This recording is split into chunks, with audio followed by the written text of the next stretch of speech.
علی بھائی اگلا سوال ہے، اگر کسی کے ہاں مردے بچے کی پیدائش ہو تو کیا اس بچے کو بھی غسل دے کر کفن پہنا کر جنازہ پڑھنے کے بعد دفنایا جائے گا، یا پھر باقی جانوروں کی طرح صرف مٹی میں دبا دیا جائے گا؟ پلیز اس میں یہ وضاحت بھی کر دیں کہ بچے کی میت پر بھی وہی دعا پڑھی جائے گی جو عموماً بڑوں کی میت پر پڑھی جاتی ہے؟ ہاں جی، دعا تو وہی پڑھیں آپ. ویسے حنفیوں کے ہاں ایک دعا اور ملتی ہے، وہ امام بخاری نے بھی تعلیقاً لی ہے، اس سے ملتی جلتی دعا صحیح بخاری کے اندر، اور سند اس کی بیان نہیں کی ہے. البتہ آپ کو حضرت ابو ہریرہ سے سنن کبریٰ البیہقی کے اندر اس سے ملتے جلتے الفاظ مل جاتے ہیں کہ وہ چھوٹے بچے کے اوپر جب جنازہ پڑھا کرتے تھے تو وہ دعا مانگا کرتے تھے، اللہم اجعلہ سلفا و فرطا و ذخرا، اے اللہ اسے ہمارا پیش رو آگے بنا، اسے ہمارے لیے آخرت کا سرمایہ بنا اور آخرت کے لیے ذخیرہ بنا. ظاہر ہے چھوٹا بچہ ہے، معصوم ہے، اس کی شفاعت قبول کی جائے گی. بخاری مسلم میں حدیث ہے، نبی علیہ السلام فرمایا جس کے 3 چھوٹے بچے مر گئے تو اللہ تعالیٰ اس کے صبر کرنے کے سبب اگر وہ اللہ سے ثواب مانگے گا تو اللہ اسے جنت دے گا. تو ایک عورت نے کہا یا رسول اللہ اگر 2 بچے مرے ہوں، فرمایا 2 والے کو بھی ملے گا.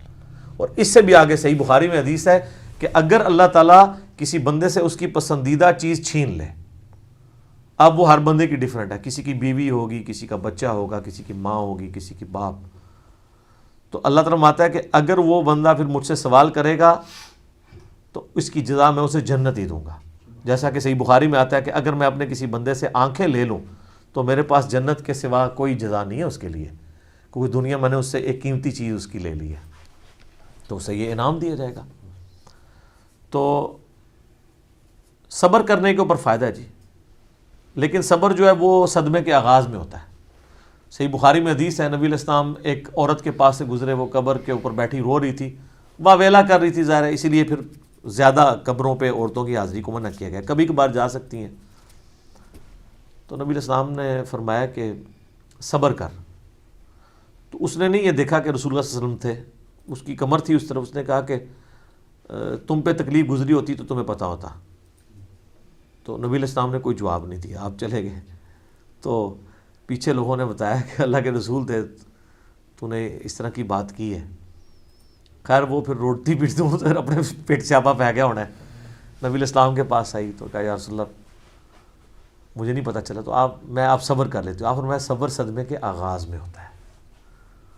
جس سے یہاں بھی لوگ پوری گالی گلوچ کر کے کہتے ہیں بس یہ صبر کر رہے ہیں جی، اسی آخرت ہی پوچھاں گے، اتنے کوئی کسر نہیں جان دے بدلہ لینے دی، پھر بھی غصہ نہیں ٹھنڈا ہوتا تو یہ کہہ رہے ہوتے ہیں. اس طریقے سے صبر نہیں ہوتا، صبر صدمے کے آغاز کے اوپر ہوتا ہے. باقی جو آپ نے وہ اسپیسیفکلی سوال پوچھا تھا، اس کے اوپر امت میں 2 رائے ہیں، لیکن مضبوط رائے یہی ہے جو ابو داؤد میں اور ترمذی میں حدیث ہے. نبی علیہ السلام نے فرمایا جو ساکت بچہ یعنی وہ پری میچور بچہ پیدا ہوتا ہے، آپ علیہ السلام نے فرمایا کہ اس کا جنازہ بھی پڑھو اور اس کے ماں باپ کے لیے بھی دعا مانگو، یعنی وہ ان کے لیے ذخیرہ آخرت بنے. یہ حدیث ترمذی میں بھی ہے اور ابو داؤد میں بھی، اور امام ترمذی نے اس کے ساتھ کامنٹس لکھے ہیں اسی حدیث کی وجہ سے. انہوں نے کہا ہے کہ ہمارے جو اسلاف ہیں اس بات کے قائل ہیں کہ بچہ جو ہے مردہ بھی پیدا ہوگا تو اس کا جنازہ پڑھا جائے گا. تو ظاہر ہے اسے کفن تو خیر سارے ہی دیتے ہیں، غسل بھی دیا جائے گا، اختلاف جنازے کے اوپر آتا ہے. تو یہ بالکل درست ہے. اس کے بعد امام ترمذی نے ایک اور حدیث لی ہے جس میں انہوں نے حدیث کے اوپر کہا کہ یہ حدیث کی سند اتنی مضبوط نہیں ہے، البتہ موقوفاً انہوں نے کہا کہ ثابت ہے کہ اگر بچے نے سانس نہیں لیا تو اس کا جنازہ پڑھنے کی ضرورت نہیں ہے، یعنی وہ بھی ایک اسکول آف تھاٹ ہے. لیکن مضبوط یہ مرفوع حدیث ہے، وہ موقوفاً ہے اور وہ بھی اتنی مضبوط روایت نہیں ہے، وہ روایت بھی کمزور ہے. مضبوط روایت یہی ہے کہ اس بچے کا جنازہ بھی پڑھا جائے گا اور چاہے اس نے سانس لیے یا نہیں لیا.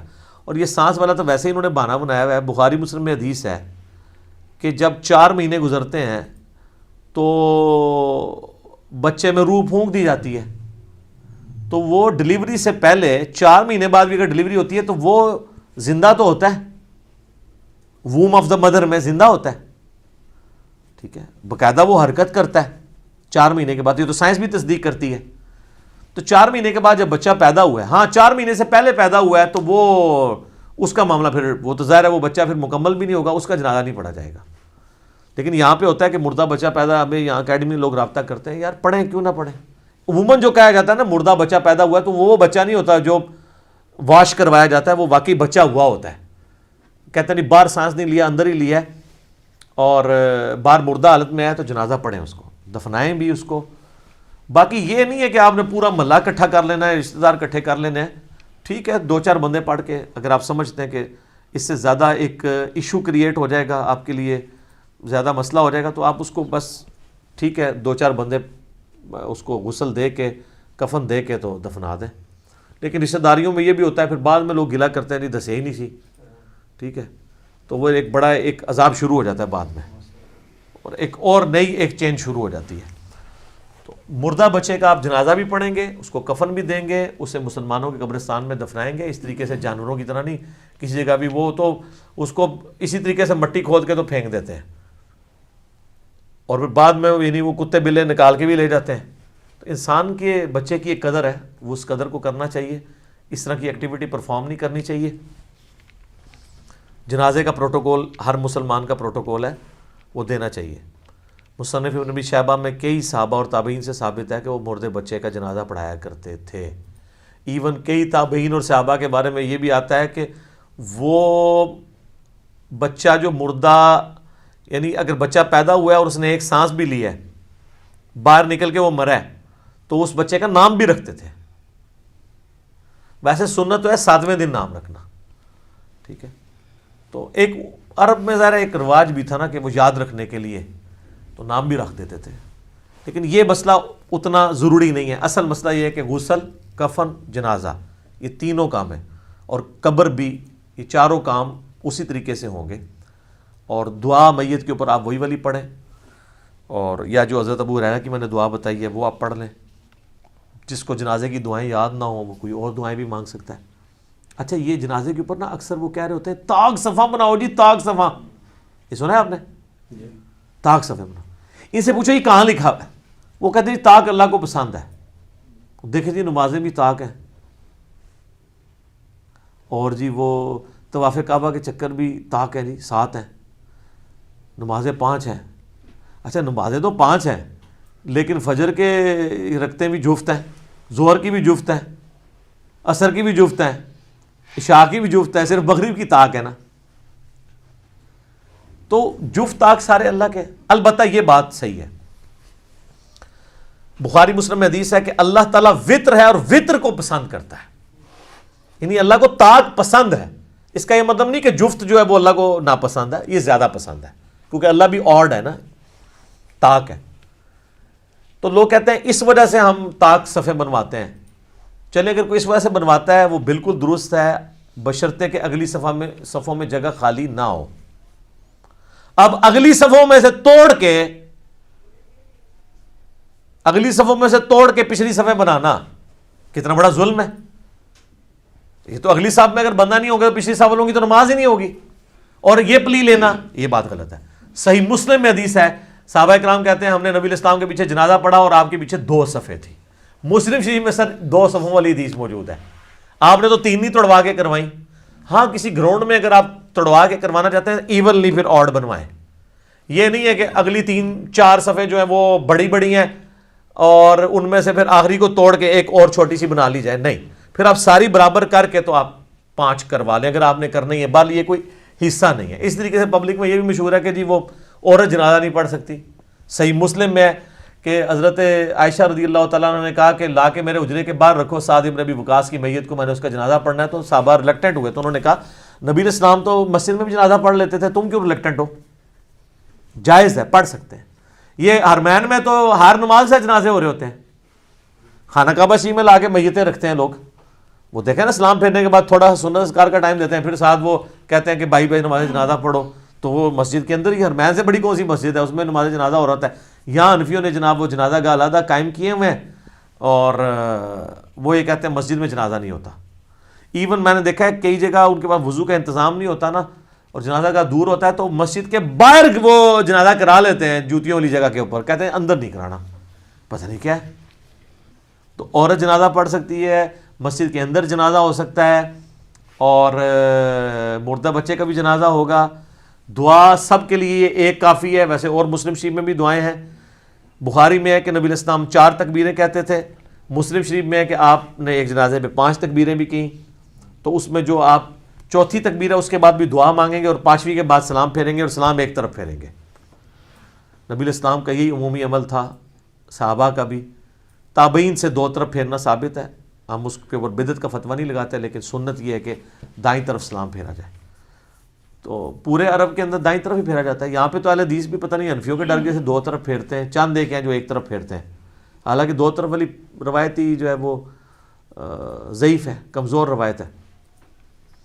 اور دعا وہ سب سے بہتر دعا وہی ہے جو ابو داؤد ترمذی ابن ماجہ میں ہے، اللہم اغفر لحینا ومیتنا وشاہدنا وغائبنا وصغیرنا وکبیرنا وذکرنا وانثانا اللہم من احییتہ منا فاحیہ علی الاسلام ومن توفیتہ منا فتوفہ علی الایمان۔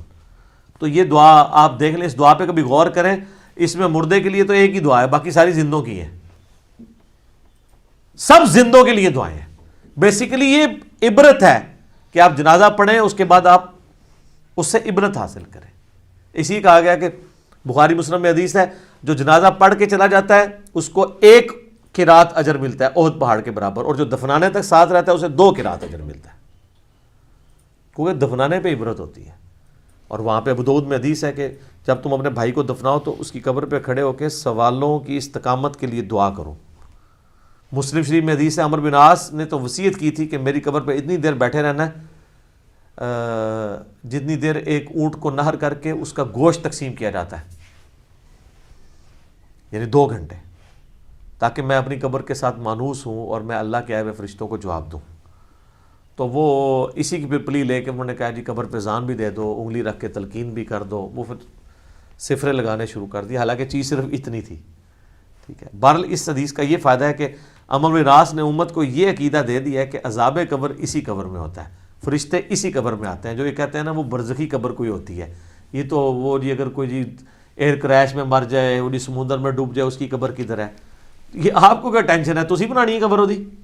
اللہ تعالیٰ چاہے تو کسی کے لیے شیر کا پیٹ قبر بن جائے، کسی کے لیے سمندر قبر بن جائے، کسی کے لیے ہوائیں قبر بن جائیں، وہ تو برزخ کا معاملہ ہے۔ اس ڈیری میں بھی ہوتا تو کچھ بھی نہیں نظر آنا آپ کو، اللہ نے پردہ رکھا ہے، عالم برزخ کی چیز ہے، ان سین بیریئر ہے۔ تو اس طرح چیزوں کو ریلیٹ نہیں کرنا چاہیے اس حوالے سے کہ یہ یوں کیسے ہے تو وہ کیسے ہے۔ جو برزخی چیزیں ہیں ان پر ایمان لے کر آئیں، اور باقی ان کی ڈیٹیلز کا معاملہ اللہ کے ثبوت کر دیں۔ آپ کو نہیں یہ کہا گیا کہ آپ نے بیچ میں اس طریقے سے پخے نکال لیے، ٹھیک ہو گیا جی۔ اللہ تعالیٰ سے دعا ہے جو حق بات میں نے کہی اللہ تعالیٰ ہمارے دلوں میں راسخ فرمائے، اگر جذبات میں میرے منہ سے کوئی غلط بات نکل گئی تو اللہ تعالیٰ ہمارے دلوں ہی سے معاف کر دے، ہمیں کتاب و سنت کی تعلیمات پر عمل کر کے دوسرے بھائیوں تک پہنچانے کی توفیق عطا فرمائے۔ سبحانک اللہم و بحمدک، اشہد ان لا الہ الا انت، استغفرک و اتوب الیک، وما علینا الا البلاغ المبین۔